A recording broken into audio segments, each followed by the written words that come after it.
Assalamualaikum warahmatullahi wabarakatuh.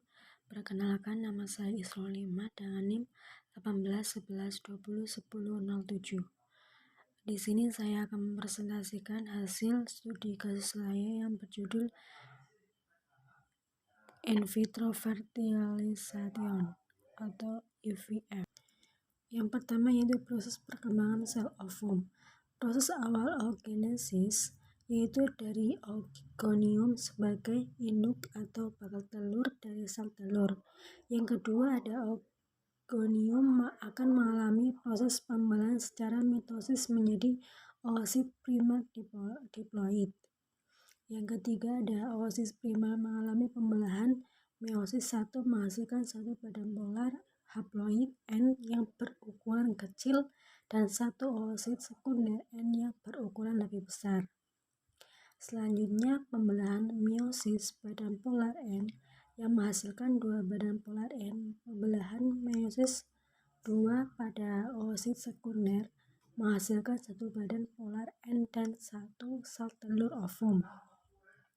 Hasil akhir dari proses oogenesis yaitu menghasilkan 3 badan polar yang nantinya akan mengalami degradasi dan satu sel ovum yang nantinya siap dibuahi.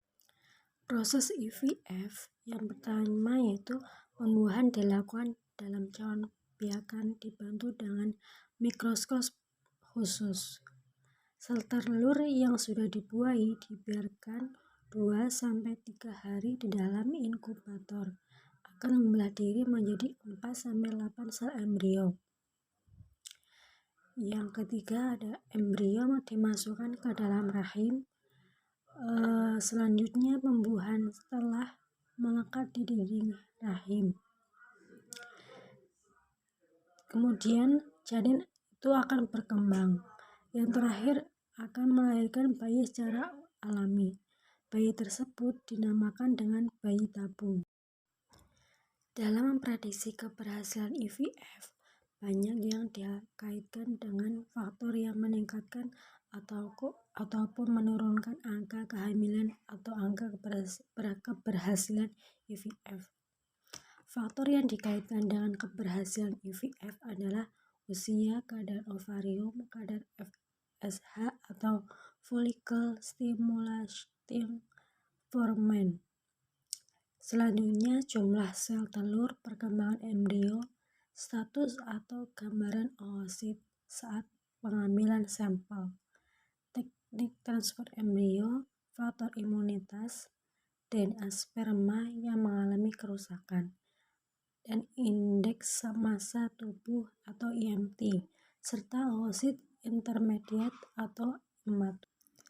Wanita yang mengalami obesitas atau obesitas grade 2 memerlukan follicle stimulating hormone atau FSH lebih banyak daripada wanita yang mengalami IMT normal.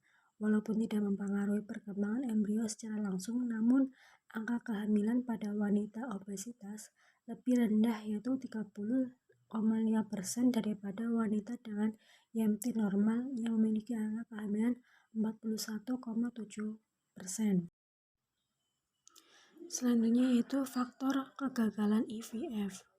Adanya kemungkinan risiko kegagalan itu semakin tinggi usia pasangan yang mengikuti program IVF, maka semakin meningkat juga kemungkinan kegagalan yang dialaminya.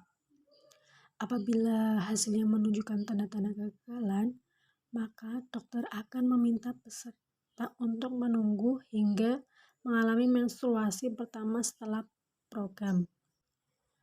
Faktor kegagalan akan menyebabkan cacat kromosom pada embrio yang akan ditanam pada percobaan pertama, kemudian tidak adanya hasil penyuntikan sel telur dan sel sperma yang berkembang menjadi embrio, kualitas kandungannya lemah, kemudian embrio yang ditanam tidak menempel dengan baik pada rahim, kelelahan fisik dan stres secara emosional dalam menyikapi kemungkinan adanya perbedaan antara harapan dan kenyataan yang terjadi selama mengikuti program IVF.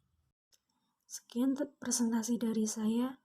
Wassalamualaikum warahmatullahi wabarakatuh.